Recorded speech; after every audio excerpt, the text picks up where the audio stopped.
రావు గారు వాళ్ళు ఖచ్చితంగా అయితే హాజరు అవుతారు అనే విధంగా లక్ష్మీనారాయణ గారు అయితే చెప్తున్నారు. మరి దానికి సంబంధించి మీరేమంటారు? Just conclude sir. రావు గారు.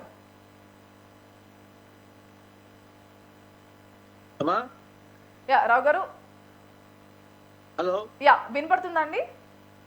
చెప్పండి.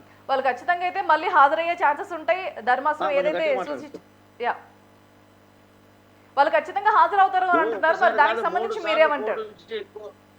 కోర్టు నుంచి 3 సార్లు వాళ్ళకు 3 సార్లు నోటీస్ ఇచ్చిన తర్వాత వాళ్ళకు నోటీస్ ఒకసారి హాజరు కాకపోతే లుకౌట్ నోటీస్ ఇయ్యరండి. 3 సార్లు పదే నోటీసులు ఇచ్చినాక కూడా వాళ్ళు హాజరు కాకపోతే లుకౌట్ నోటీస్ ఇస్తారు. లుకౌట్ నోటీస్ అంటే ఒక ముద్దాయి దొరకకుండా ఆచుకు తెలకుండా పారిపోతే వాళ్ళపై లుకౌట్ నోటీస్ ఇస్తారు. వీళ్ళు ఉగ్రవాది లాగా ఒక ముద్దాయి లాగా దొంగలాగా పారిపోయారు కాబట్టి వీళ్ళపైన లుకౌట్ నోటీస్ ఇచ్చింది కోర్టు. మొదటిసారి హాజరు కాకపోతే లుకౌట్ నోటీస్ ఇవ్వదండి ఏ కోర్టు కానీ, ఏ చిన్న నేరం కానీ. వాళ్ళు నేరస్తులుగా వాళ్ళు చేసిన నేరం వాళ్ళకి తెలుసు కాబట్టి, వాళ్ళ మనసాక్షికి తెలుసు కాబట్టి వీళ్ళు ముందస్తు బెయిల్ అప్లై చేసుకుంటా కూడా వాళ్ళకి రిజెక్ట్ అయింది. సుప్రీంకోర్టు పోయినా కానీ వాళ్ళకి బెయిల్ అనేది దొరకదు. వాళ్ళు ఏ తప్పు చేయనట్లయితే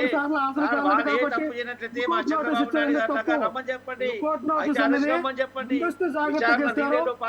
తెచ్చిపోతుంది కదా, ఎందుకు దాచుకుంటారు? మరి మీకు భయం ఎందుకండి?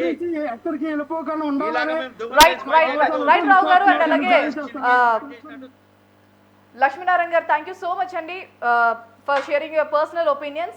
Thank you so much for joining, sir. Thank you.